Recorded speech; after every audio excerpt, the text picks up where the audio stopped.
হাই friends, আপোনালোক সকলোকে পুনৰবাৰ মোৰ ইউটিউব চেনেললৈ স্বাগতম জনাইছোঁ। আজি আকৌ এটা নতুন ৰেচিপি ব্লগ লৈ আপোনালোকৰ ওচৰত উপস্থিত হৈছোঁহি। আহকচোন বাৰু আজি কি বনালোঁ আৰু কেনেদৰে বনালোঁ চাওঁ। আজি বনাবলৈ লৈছোঁ পকা জলকীয়াৰ আচাৰ। একদম বাৰীৰ হয়, ফ্ৰেছ পকা জলকীয়া। চাওক, এইখিনি অকণমান সময় শুকুৱাই লৈছোঁ। ধুনীয়াকৈ ধুই পেলাই এইখিনি শুকুৱাই লৈছোঁ আৰু এতিয়া ঠাৰিখিনি গুচাই ল'ম। ধোৱাৰ আগত ঠাৰিখিনি গুচালে ইয়াত পানী সোমাই যাব পাৰে, পানী সোমালে আচাৰ বঢ়াবলৈ বেয়া হয়। সেইকাৰণে ঠাৰিখিনি ধুই পেলাই ধুনীয়াকৈ শুকুৱাই লৈছোঁ। মানে এঘণ্টামান ৰ'দত দিছোঁ আৰু এইখিনি অকণমান বেছি শুকাই গ'লেও আচাৰটো বেয়া হয়। অকণ শুকাইছে আৰু এতিয়া মই এইখিনি ঠাৰিখিনি ধুনীয়াকৈ গুচাই ল'ম। গুচাই পেলাই একদম ইনষ্টেণ্ট আচাৰ বনাম। একেবাৰে 5 মিনিটৰ ভিতৰতে আচাৰ ৰেডি হৈ যাব। তেতিয়াহ'লে আপোনালোকে ভিডিঅ'টো স্কিপ নকৰাকৈ চাই থাকিব। আৰু এই আচাৰ আপোনালোকে খাবলৈ যে ইমানেই টেষ্টি হয় কি ক'ম আৰু। তেতিয়াহ'লে এতিয়া মই এই ঠাৰিখিনি ধুনীয়াকৈ গুচাই লওঁ।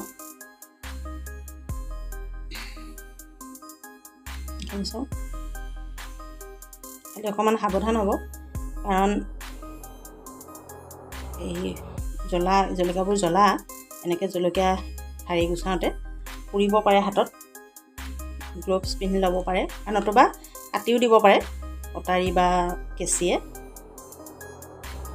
এনেকৈ মই আটাইখিনি গুচাই লওঁ প্ৰথমে ঠাৰি, তাৰপিছত আকৌ দেখুৱাম কি কৰোঁ। ঠাৰিখিনি গুচাই মই এইখিনি টুকুৰা কৰি দিম, মানে দুটুকুৰামান কৰি দিম, কাৰণ বৰ দীঘল বৰ ডাঙৰ জলকীয়াবোৰ। চবেই আৰু ইমান ডাঙৰ জলকীয়াটো খাব নিবিচাৰিবও পাৰে, সেইকাৰণে দুটুকুৰা কৰি দিম, বা তাতকৈ সৰুও কৰিব পাৰে। চাওঁ আৰু কিমানটো কৰোঁ। এইখিনি মই টুকুৰা কৰি লওঁ আৰু ঠাৰি গুচাই, তাৰপিছত আপোনালোকক দেখুৱাম। এতিয়া চব জলকীয়াখিনি ধুনীয়াকৈ কাটি টুকুৰা কৰি ল'লোঁ। আৰু এতিয়া মই এটা বইল এটাতে লৈ লৈছোঁ এইখিনি।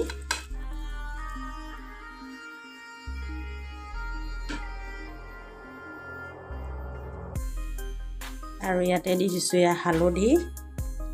অৱশ্যে মই যিখিনি মছলা বনাই ৰাখিছোঁ, যিখিনি থৈছোঁ আচাৰৰ কাৰণে, ইয়াত মই হালধি অকণমান দিয়ে দিছিলোঁ। তথাপি ইয়াত অকণমান দিছোঁ আৰু অকণমান দি দিছোঁ কালাৰৰ কাৰণে কাশ্মীৰী ৰেড চিলি পাউডাৰ। আৰু দিছোঁ অকণমান হিং।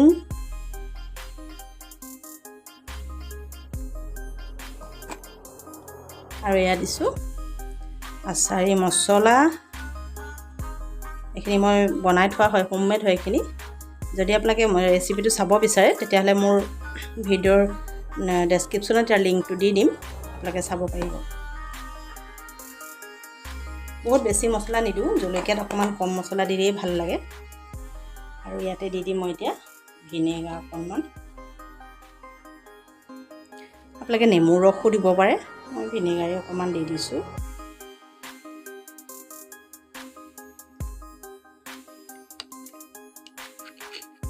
আৰু লগতে দি দিম এয়া নিমখ। নিমখৰ পৰিমাণটো আচাৰত সদায় অকণমান বেছিকৈ দিব লাগে।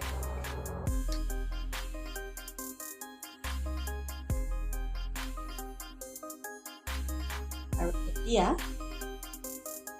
চাওক, মিঠাতেল একদম মই গৰম কৰি ৰাখিছোঁ, ইয়াতে দি দিম তেলখিনি।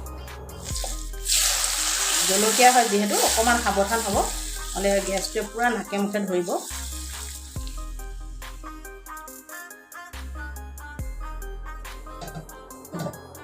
একদম ধুনীয়াকৈ ৰেডি হৈ গৈছে।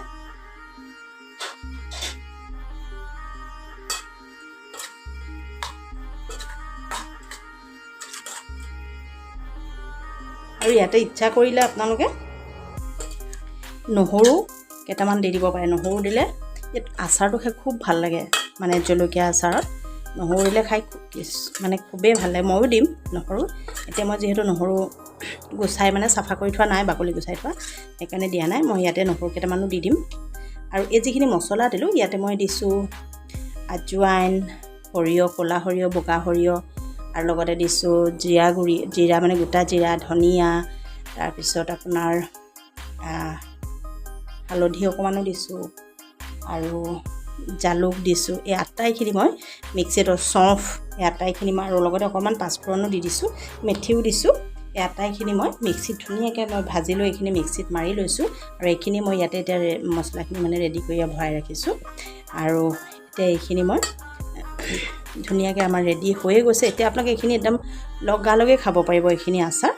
আৰু এতিয়া মই এইখিনি তথাপিও 2 দিনমান ৰ'দত দিলে খাবলৈ বেছি সোৱাদ হয় আৰু টেষ্টটো মানে এতিয়া মই ইয়াত বটলত ভৰাই দিম এটা পাত্ৰ এটাত ভৰাই দিম এয়াৰটাইট কণ্টেইনাৰত আৰু এইখিনি বহুত দিনলৈ আপোনালোকে ৰাখিব পাৰিব খুব বেছি ৰ'দত দিয়াৰ প্ৰয়োজন নাই 2 দিন বা 3 দিন অকণমান ৰ'দ দিয়াৰ পিছত মাহেকে পষেকে অকণমান ৰ'দ দেখুৱালেই হ'ব আৰু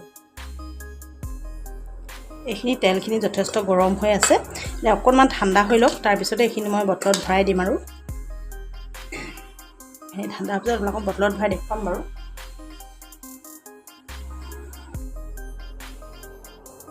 এতিয়া মই এই জলকীয়াখিনি চব ধুনীয়াকৈ ঠাণ্ডা হৈ গৈছে আৰু এইখিনি ভৰাবৰ কাৰণে এতিয়া কাঁচৰ পাত্ৰ এটা লৈছোঁ এই বটল এটা এইটো ধুনীয়াকৈ ধুই পখালি ৰ'দত ভালদৰে শুকুৱাই থোৱা একদম অকণমানো পানী থাকিব নালাগিব আচাৰত আৰু এতিয়া মই এই জলকীয়াখিনি ইয়াতে ধুনীয়াকৈ ভৰাই দিম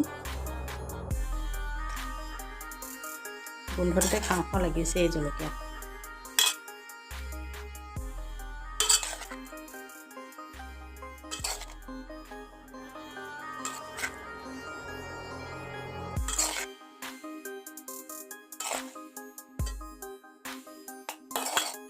এটা আৰু অকণমান তেল দিম মই তেল দিব হ'লে গৰম কৰি তেলখিনি তলাই লৈ দি দিলেই হ'ল আৰু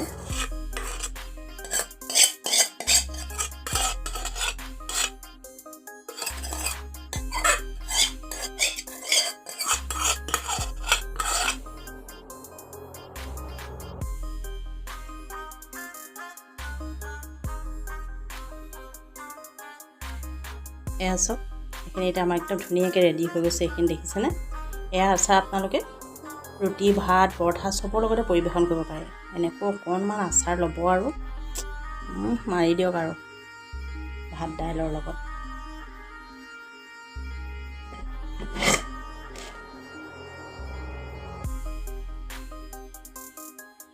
যদি আপোনালোকে মোৰ ভিডিঅ'টো চাই ভাল পালে তেতিয়াহ'লে মোৰ ভিডিঅ'টো লাইক কমেণ্ট আৰু শ্বেয়াৰ কৰিবলৈ নাপাহৰিব আৰু যদি আপোনালোক মোৰ চেনেলত নতুন আহিছে তেতিয়াহ'লে অনুগ্ৰহ কৰি মোৰ চেনেলটো ছাবস্ক্ৰাইব কৰি দিবৰ লগতে কাষতে থকা বেল আইকনটো প্ৰেছ কৰি দিব তেতিয়া আপোনালোকে মোৰ নতুন নতুন ভিডিঅ'বিলাক পাই থাকিব তেতিয়াহ'লে আকৌ এটা নতুন ৰেচিপি ব্লগত পুনৰ লগ পোৱাৰ প্ৰতিশ্ৰুতিৰে আজিলৈ আহিলোঁ বাই বাই